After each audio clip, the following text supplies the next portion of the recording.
मी धरणी बोलतीये. Second Marathi worksheet question answers. तर मुलांनो, मी धरणी बोलते वरून प्रश्न उत्तरे आपण सेकंड मराठी वर्कशीटसाठी बघूयात.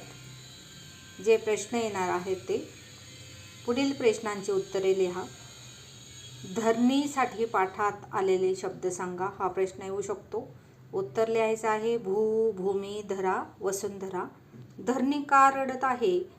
तर मनुष्य धरणीची काळजी घेत नाही म्हणून धरणी रडत आहे. माणसाने कोणाकोणाची वाईट दशा केलेली आहे? हा प्रश्न आला तर उत्तर लिहायचं आहे माणसाने झाडे, वेली, पशु, पाखरे, नदी, नाले यांची वाईट दशा केलेली आहे. धरणी का दुःखी आहे? मनुष्य धरणीची काळजी घेत नाही म्हणून धरणी माता दुःखी आहे.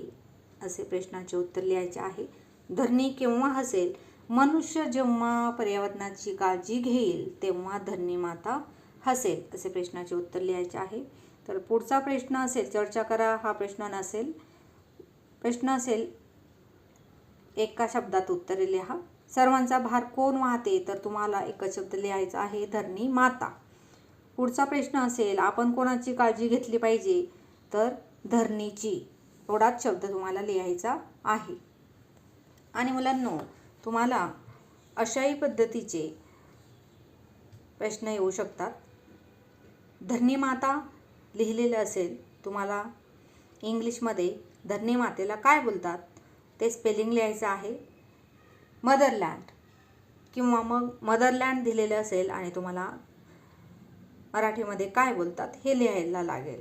शक्यतो मराठी शब्द दिलेला असेल तुम्हाला त्याला इंग्लिशमध्ये काय बोलतात ते लिहायला लागणार आहे. तर धरणी माता, मदरलँड, MOTHERLAND हे तुम्ही बाहेर करायचे आहे 3 वेळा. हे सर्व ग्लोसरी शब्दार्थ लिहून काढायचे आहे.